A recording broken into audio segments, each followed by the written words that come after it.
Everyone, welcome back to my channel.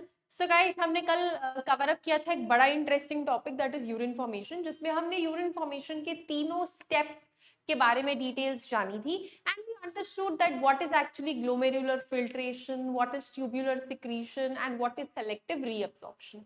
आज हम करेंगे function of renal tubules and how does this tubular secretion and reabsorption actually take place, है ना। तो यहाँ पे हम इनकी डिटेल्स को स्टडी करेंगे। अपनी एनसीईआरटीज खोल लीजिएगा, बट प्लीज मेक श्योर कि आप इस वीडियो को समझने से पहले यूरिन फॉर्मेशन और एक्सक्रीटरी सिस्टम का स्ट्रक्चर अच्छे से पढ़ पा रहे हैं, ठीक है। Once you have read all that you will be able to understand this very nicely. तो चलिए आइए स्टार्ट करते हैं। Open up your NCERTs, page number 209। The first thing in the renal tubule functioning that we'll study about is the proximal convoluted tubule, that is PCT. आइए एक बार फटाफट से revise करते हैं डायग्राम को। हमने हमेशा नेफ्रॉन जब भी पढ़ना स्टार्ट किया, हमने सबसे पहले बनाई एफरेंट आर्टीरियोल, जो आके कैपिलरी में डिवाइड होती थी, दैट इज ग्लोमेरुलस, और ग्लोमेरुलस आगे जाके इफरेंट आर्टीरियोल बनाता है। लेकिन यही ग्लोमेरुलस के नीचे प्रेजेंट होता है एक बोमिन्स capsule. Bowman's capsule will proceed into highly convoluted or coiled structure known as PCT. The PCT loops into the loop of Henle, जिसकी ascending limb है, descending limb है। ascending limb में एक thicker portion भी आता है। Then they both terminate into highly convoluted structure called as the distal convoluted tubule, जो जाकर किसमें drain होता है? Into the collecting duct। Correct. तो ये हमने नेफ्रॉन का स्ट्रक्चर पढ़ा था। Today we'll read about the functioning of this PCT, we'll read about this loop of Henle and we'll study about this DCT. हम इनके बारे में आज स्टडी करेंगे, starting with the proximal convoluted tubule, also known as PCT, the first convoluted structure of renal tubule after it emerges out from the Bowman's capsule. तो NCERT कहती है that PCT is lined by simple cuboidal brush border epithelium. याद करते हैं कि हमने 9th class में जब टिश्यूज का चैप्टर पढ़ा था, तो वहां पे हमने जाना था सबसे पहले कि सिंपल क्यूबॉइडल कौन से होते हैं, जो एक ही लेयर होती है, और क्यूबॉइडल क्यूब लाइक सेल्स। तो कुछ इस तरीके के cube like cells they form the lining of this epithelium. Since ये ब्रश बॉर्डर है, क्योंकि इनके ऊपर लगे होते हैं ऐसे ब्रश बॉर्डर्स, जो हेल्प करते हैं सब्सटेंसेस को आगे पास ऑन करने में, ठीक है जी। सो ब्रश बॉर्डर का तो काम ही यही होता है। It increases the surface area for reabsorption. तो इससे हम ये कंक्लूड कर सकते हैं कि पीसीटी का मेजर काम क्या है? सेलेक्टिव रीएब्सॉर्प्शन, प्रोडक्ट्स को रीएब्सॉर्ब करना। Let me revise it for you कि हमने पढ़ा था that what was reabsorption. Reabsorption was movement of substances back into the blood। कहां से? From filtrate. जो ग्लोमेरुलस ने ग्लोमेरुलर फिल्ट्रेट बनाया था ब्लड को ड्रेन करके, वहां से काफी सब्सटेंसेस का रीअब्सॉर्प्शन हो जाता है बैक इनटू दी ब्लड। और वो कौन सी ट्यूब्यूल हमें ज्यादा हेल्प करती है? That is PCT, which is lined by simple cuboidal brush border epithelium. Correct, increasing the surface area for this function.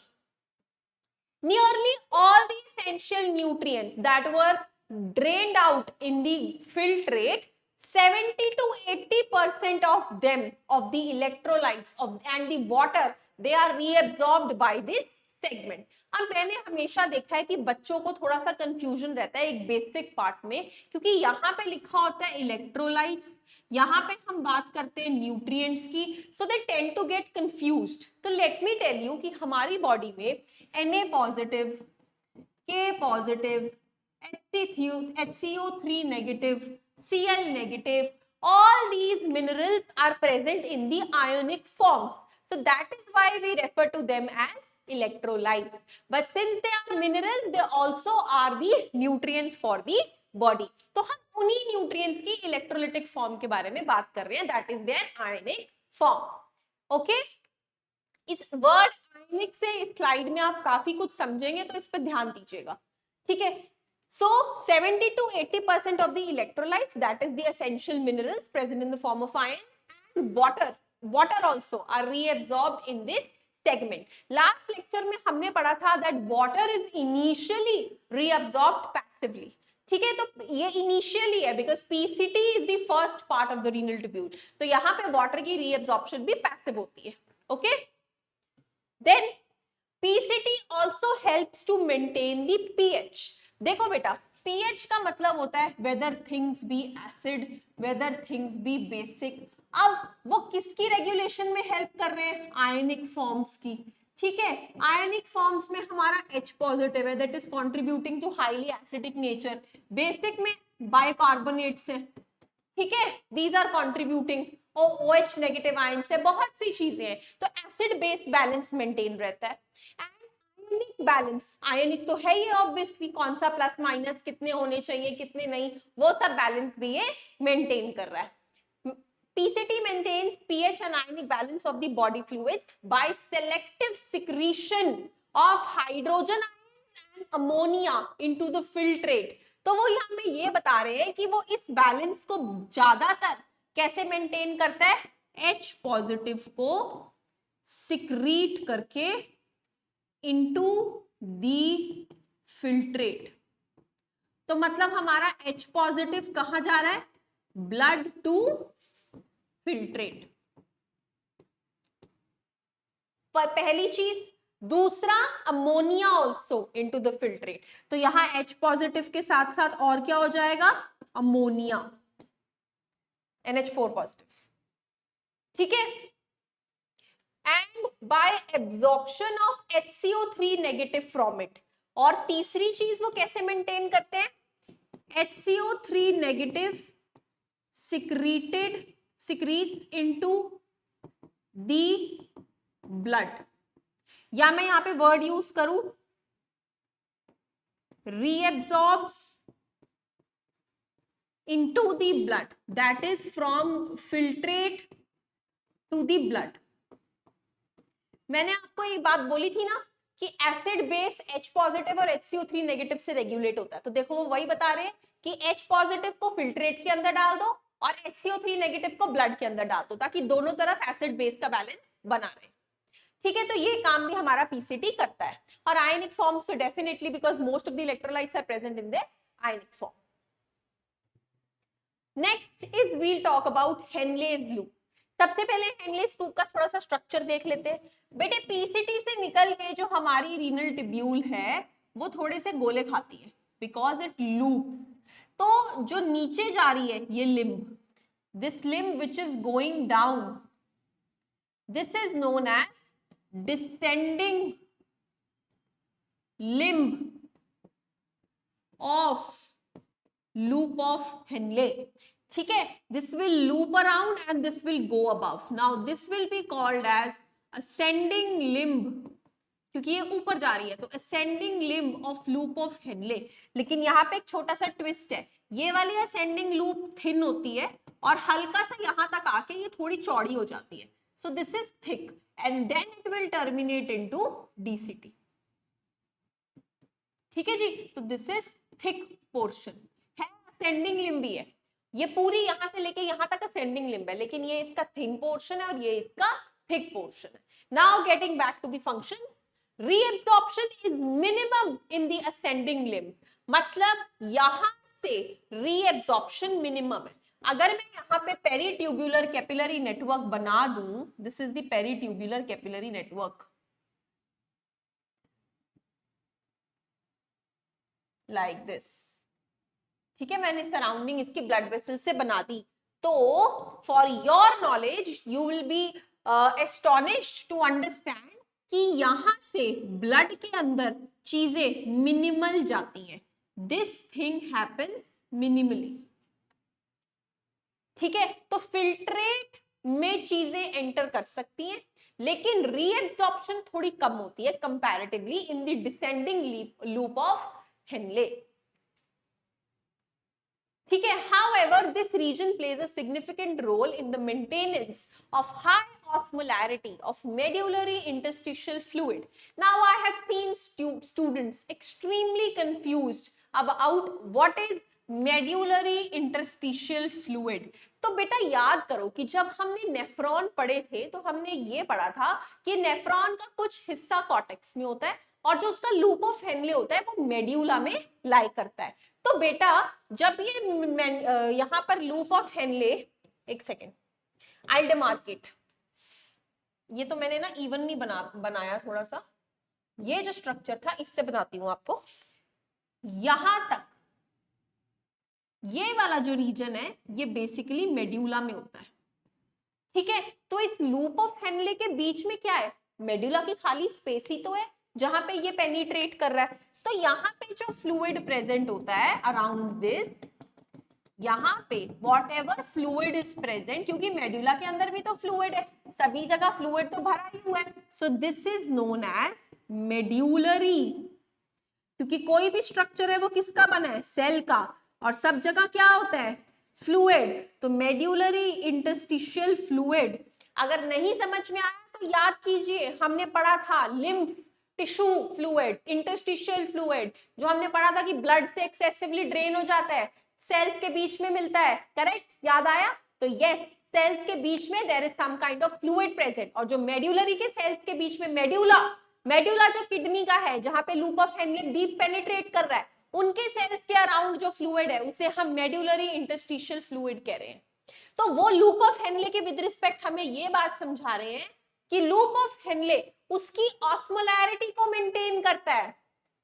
बेटा you have heard about the process of osmosis, right? Osmosis involves movement of water molecules from the region of high concentration to the region of low concentration. तो वो medullary interstitial fluid का osmolarity अच्छा खासा maintain करता है, ताकि whenever the filtrate needs something वो medullary interstitium से फिल्ट्रेट के अंदर जा सके। ठीक है, तो इसीलिए वो उसकी ऑस्मोलैरिटी को मेंटेन करके रखता है। This point is important. The descending limb of loop of Henley is permeable to water but is impermeable to electrolytes। तो इसका मतलब अगर descending limb of loop of Henley में रीएब्जॉर्प्शन नहीं होती तो क्या होती है, सिक्रीशन।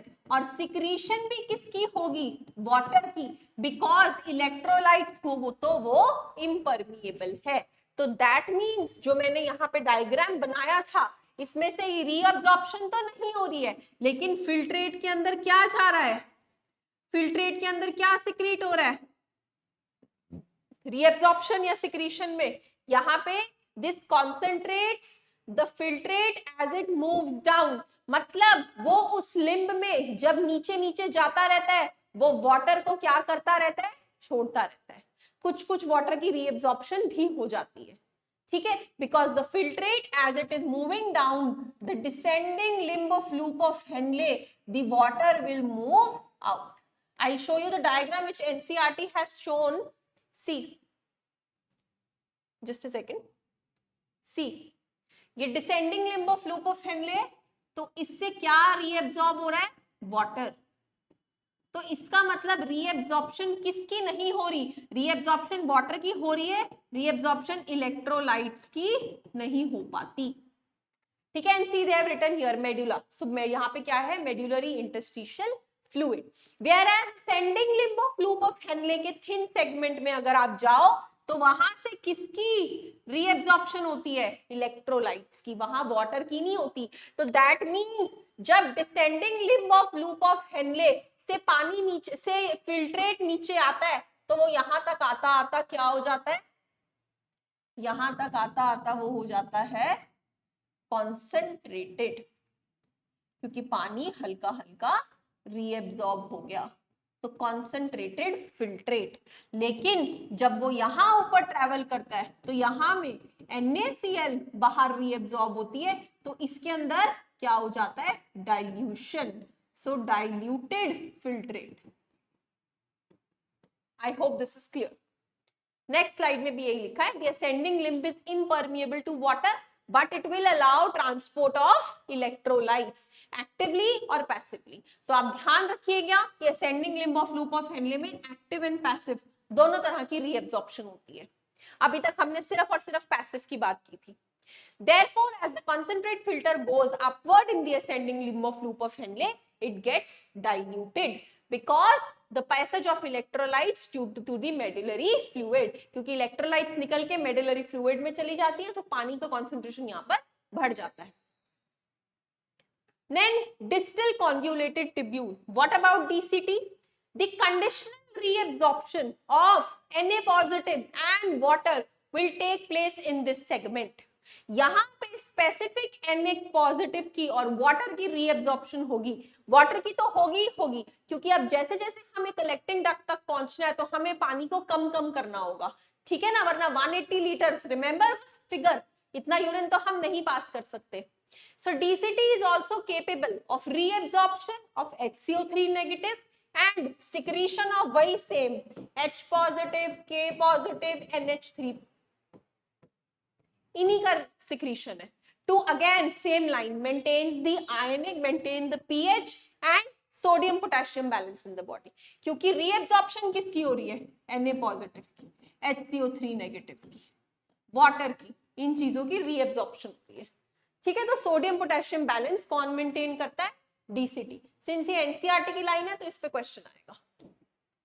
ठीक है जी. Then talking about collecting duct, DCT में मेजरली वही था कि it helps in maintaining sodium potassium balance of the body. This long duct जो कलेक्टिंग डक्ट है, this extends from cortex and reaches up to the medulla. Inner parts of medulla तक जाती है, सब जगह के नेफ्रॉन से थोड़े थोड़े करके यूरिन कलेक्ट करके लाती है. Large amounts of water is reabsorbed from this. Large amount of water is reabsorbed from collecting duct to produce a concentrated urine. क्योंकि हम diluted urine ज्यादा पास नहीं कर सकते. We might land into dehydration. This segment allows passage of small amount of urea also into the medullary interstitial fluid. ये ध्यान से सुनना, ये हमारी कलेक्टिंग डक्ट है, इसके अंदर सारा का सारा यूरिन है, लेकिन इस यूरिन में से कभी कभी ये थोड़ा सा यूरिया क्या कर लेता है? Reabsorb, just to maintain the osmolarity.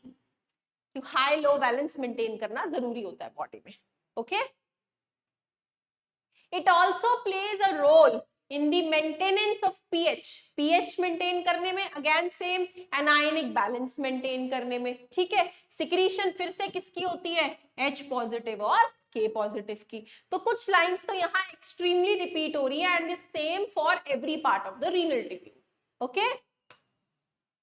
So finally देखिए HCO3 negative, NaCl, water, ये सब क्या हो रहे हैं हमारे? Reabsorb. H positive, NH3 positive add हो रहे हैं, लेकिन यहाँ पे K positive भी हमारा क्या हो रहा है? Secrete and these are getting reabsorbed. ठीक है जी, सिर्फ यहाँ पे थोड़े से differences हैं. And then this urea is also being reabsorbed at the end from the collecting duct to maintain the osmolarity. So that's all about the functioning of renal tubules. In the next lecture, we would study about the counter current mechanism. I hope you are getting these videos in line and आप लोगों को अच्छे से समझ में आ रहा है. Then again, I'm again repeating कि किसी को कोई दिक्कत, कुछ confusion, please get me through Telegram. ठीक है, आप मुझे connect कर सकते हैं. You can ask your doubts and I'll answer them. Thank you so much.